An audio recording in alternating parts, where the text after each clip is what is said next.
सुप्रभात बच्चों, साई राम। आप सब कैसे हैं? आज सभी ने गृह कार्य किया। आशा करती हूँ सभी ने अपना गृह कार्य किया है और उसको याद भी किया है ना? सही कह रहे हैं ना? अब हम आज आपके लिए हिंदी व्याकरण का एक और चैप्टर लेकर आए हैं जिसका नाम है रस और रस के भेद। ठीक है, आज मैं आपको सबसे पहले ये बताती हूँ कि आप इसको ध्यान से सुनेंगे और ध्यान से सुनेंगे तो तभी आपको ये समझ में आएगा। व्याकरण में कभी भी रटा नहीं जाता, इसको समझने का प्रयास किया जाता है। जिसको समझ में आ गया वो व्याकरण अच्छे से कर सकता है। रस से परीक्षा में 4 अंक के प्रश्न आते हैं और आपने अगर 4 प्रश्न अच्छे से कर लिए हैं तो आपके 4 अंक पक्के हो गए हैं। ठीक है,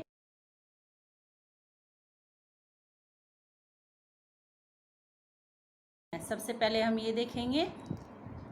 तो इसमें अगर हम साहित्य में हम रस की बात करते हैं तो रस का अर्थ है आनंद। ठीक है, संस्कृत काव्यशास्त्र में रस को काव्य की आत्मा भी कहा गया है। जिस प्रकार से अलंकार को आभूषण कहा गया है, उसी प्रकार से रस को भी काव्य की आत्मा कहा गया है। ठीक है, अब आगे देखते हैं, इसकी परिभाषा देखते हैं। रस का शाब्दिक अर्थ है आनंद।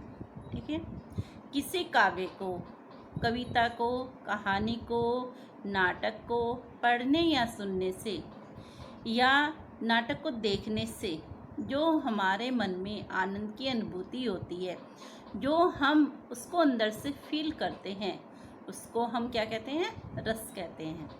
ठीक है, अब आगे देखते हैं इसका उदाहरण देखेंगे। जब हम सर्कस देखने जाते हैं तो वहाँ पर हम जोकर देखते हैं। आपने देखा होगा कि सर्कस में जोकर की एंट्री करते ही जब वो आता है तो सब खिलखिलाने लगते हैं, खुशी का माहौल हो जाता है। तो जो उसकी शरारतें हैं, जो उसकी हरकतें होती हैं, जो उसकी पहनावा है, तो उन सबको देखकर हमारे मन में क्या होता है? एक खुशी से दौड़ जाती है और सब खुश हो जाते हैं।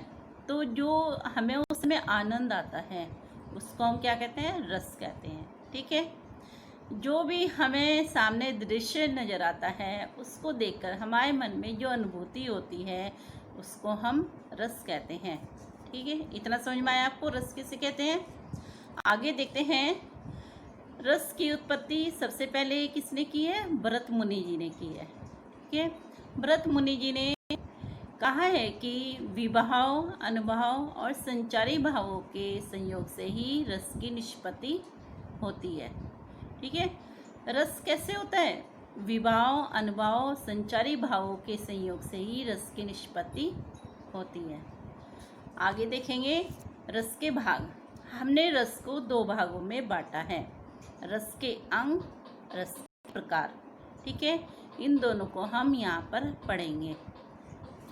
सबसे पहले हम रस के अंग देखते हैं। रस के अंगों में वे माध्यम आते हैं जिनके द्वारा रस का निर्माण होता है या जिन्होंने रस का निर्माण किया हो।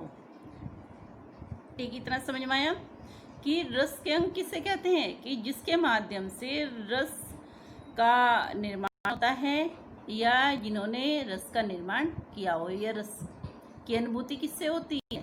तो इसमें हम ये सब चीज़ें वो कारण देखेंगे कि किस किस कारणों से हमें रस की अनुभूति होती है। आगे हिंदी व्याकरण में रस के 4 अंग होते हैं: विभाव, अनुभाव, संचारी भाव, स्थायी भाव। ठीक है, सबसे पहले हम विभाव देखेंगे। विभाव किसे कहते हैं? जिस वस्तु या व्यक्ति के कारण स्थायी भाव जागृत होते हैं उसे हम विभाव कहते हैं। आपने देखा होगा कि हमारे मन में कुछ भाव स्थिर रहते हैं लेकिन समय समय पे वो जागृत हो जाते हैं, बाहर आ जाते हैं। हर समय कोई व्यक्ति बहुत ही क्रोधित क्रोध करने वाला होता है, गुस्सैला होता है, तो लेकिन हर समय तो नहीं गुस्सा आता, लेकिन जब भी कुछ सामने ऐसा दिखाई देता है वो एकदम से क्रोध में आ जाता है, गुस्सा करने लगता है। कोई व्यक्ति हंसमुख होता है, तो हर समय उसे कुछ भी बात कह दो लेकिन उसका मन हर समय हंसता रहता है, खुशी में रहता है, तो हमारे मन में कुछ भाव स्थिर रहते हैं। ठीक है, उसे हम क्या कहते हैं, जब वो जागृत करती है कोई वस्तु या व्यक्ति, तो उसे हम विभाव कहते हैं। ठीक है, उदाहरण देखेंगे। यदि किसी व्यक्ति को देखकर हमारे मन में क्रोध का भाव जागृत होता है, तो वह व्यक्ति क्रोध के भाव का विभाव होगा। ठीक है, मतलब कारण, जो कारण है, किसी व्यक्ति को देखकर हमें क्रोध आ रहा है, तो वो व्यक्ति क्या हो गया, वो व्यक्ति विभाव हो गया। जोकर को देखकर हमें खुशी हो रही है, मज़ा आ रहा है, तो वहाँ पर जोकर क्या हो गया, वहाँ पर जोकर हमारा विभाव हो गया। ठीक है, किसी व्यक्ति को देखकर हम परेशान हो गए, बेचैन हो गए, या हमें किसी व्यक्ति को देखकर डर लग रहा है, तो वहाँ पर वो व्यक्ति क्या हो गया, विभाव हो गया। ठीक है, अब आगे देखते हैं विभाव के भेद। विभाव भी दो प्रकार के होते हैं, आलंबन विभाव, उद्दीपन विभाव। ठीक है, सबसे पहले हम आलंबन विभाव देखेंगे। वह व्यक्ति, वस्तु, घटना जो स्थायी भाव को जगाते हैं आलंबन कहलाते हैं। जैसा भी बताया है कि कुछ व्यक्ति हमारा कारण बन जाते हैं, जिससे हमारे जो मन में स्थिर रहते हैं, जो हमारे भाव वो एकदम से बाहर आ जाते हैं, उसे हम आलंबन विभाव कहते हैं। इसका उदाहरण देखेंगे। जिस प्रकार से सीता स्वयंवर में जब परशुराम राजा जनक की सभा में आते हैं, वहाँ पर शिव धनुष को टूटा हुआ देखते हैं तो उन्हें क्रोध आ जाता है। तो वहाँ पे आलंबन क्या हुआ, किसके कारण उन्हें क्रोध आया, शिव धनुष को टूटा हुआ देखकर। तो यहाँ पे शिव धनुष क्या हुआ, आलंबन हो गया, क्योंकि क्रोध का कारण क्या बना, शिव का धनुष बना। अगर शिव का धनुष टूटा हुआ नहीं होता तो उन्हें कभी भी क्रोध नहीं आता। ठीक है, तो यहाँ पे आलंबन क्या है, शिव का धनुष। इतना समझ में आ गया। अब उद्दीपन देखेंगे। उद्दीपन विभाव देखेंगे। जो वातावरण, शारीरिक चेष्टाएं, बातें स्थायी भाव को और अधिक तीव्र करती हैं, वह उद्दीपन कहलाती हैं। ठीक है, तो आलंबन तो हो गया कि हमारा कोई व्यक्ति कारण बन गया हमारे भाव को जागृत करने के लिए, लेकिन उसको और भी अधिक कौन तीव्र करता है और कौन तेज करता है, जो उसके आसपास का वातावरण होता है, बातें होती हैं। जिस प्रकार से वहाँ पर टूटा हुआ शिव का धनुष देखा तो परशुराम जी को क्रोध आ गया, लेकिन उसको और तेज क्रोध कैसे हुआ, वो तीव्र कैसे किया उसके क्रोध को, क्योंकि परशुराम जी और ज़्यादा तेजी से क्रोध करने लगे थे ना। तो वो जो लक्ष्मण की व्यंगपूर्ण बातें थी, जलीकटी बातें थी, तो उससे उनका क्रोध और भी बढ़ गया। कहते नहीं, आग में घी का काम करना, तो वहाँ पे उनको क्रोध तो आ ही रहा था, लेकिन उनकी जो लक्ष्मण जी की बातें हैं उन्होंने और अधिक उसके क्रोध को तीव्र कर दिया है। तो वहाँ पे जो जलीकटी बातें हैं वो क्या कहलाई, वहाँ पर उद्दीपन कहलाई है, क्योंकि उन्होंने उनके क्रोध को और अधिक बढ़ा दिया है। स्थायी भाव जागृत तो हो गया है, लेकिन उसको तीव्र किसने किया, उनकी व्यंगपूर्ण बातों ने। ठीक है, उद्दीपन समझ में आया है कि उद्दीपन वह होता है जो स्थायी भाव को और अधिक तीव्र करते हैं, मतलब जागृत तो हो गया है आलंबन से, तो लेकिन वहाँ पे उसको तीव्र करने वाला उद्दीपन कहलाता है। आगे बढ़े। आगे है अनुभव। अनुभव शब्द के दो अर्थ होते हैं। ठीक है, यहाँ पे देखेंगे अनुभव शब्द के दो अर्थ हैं। स्थायी भाव को जागृत होने के बाद जो शारीरिक मानसिक चेष्टाएं होती हैं अनुभव कहलाती हैं।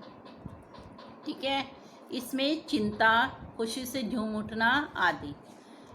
तो सबसे पहले क्या है कि स्थायी भाव जागृत होने के बाद जो हमारी शारीरिक मानसिक चेष्टाएं होती हैं, मतलब कि जो हमारे शरीर में जो बदलाव आता है, परिवर्तन आता है, उसको हम अनुभव कहते हैं।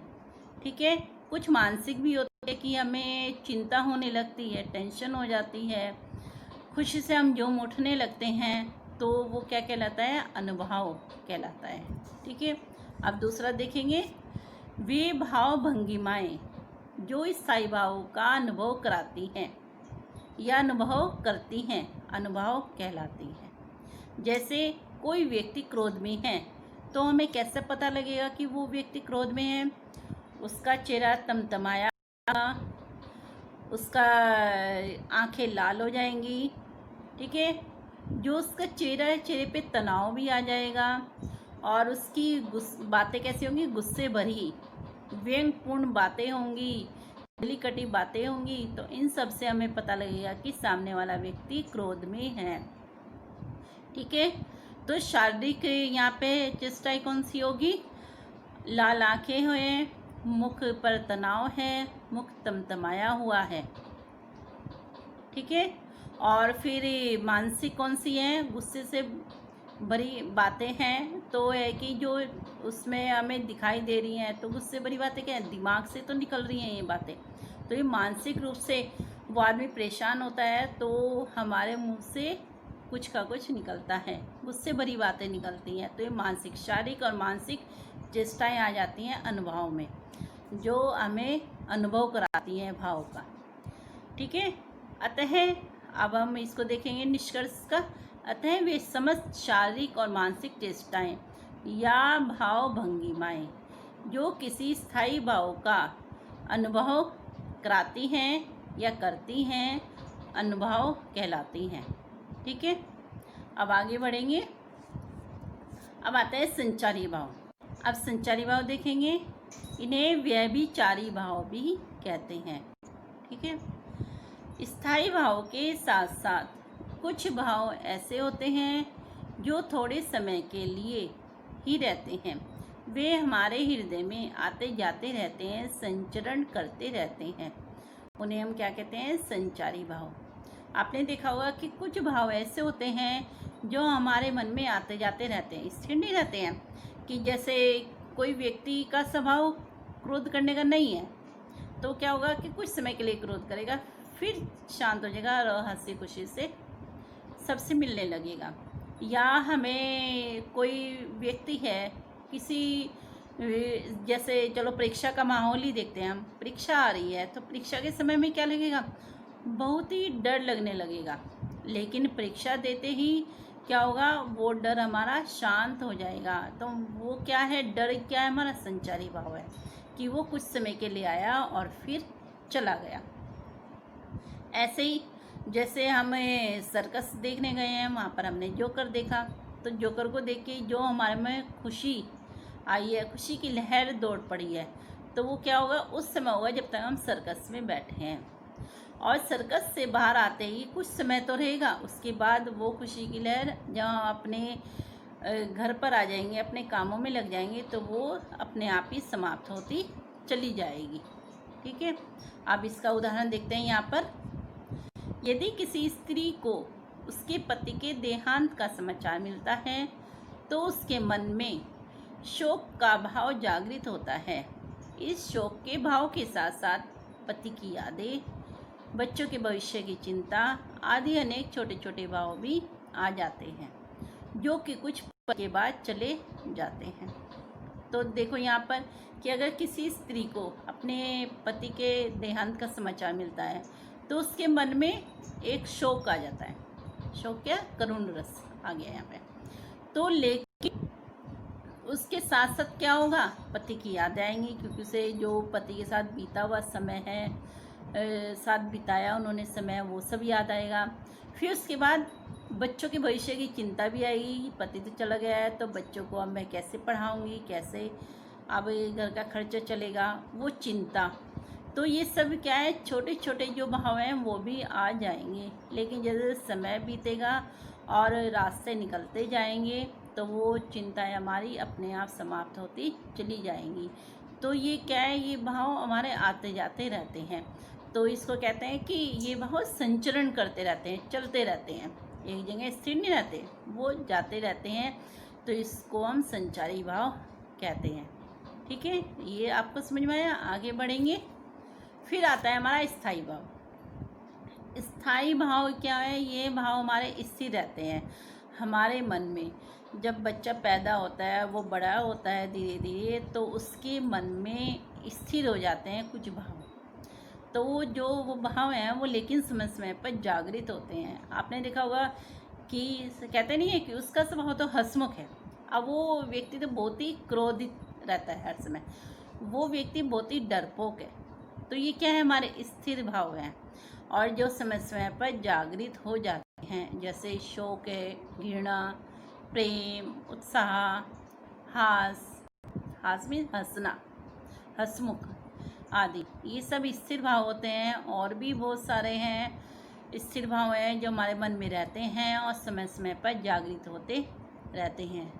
ठीक है, आपको चारों अंग के बारे में पता लग गया कि किन कारणों से हमारे मन में रस की उत्पत्ति होती है, रस बनते हैं।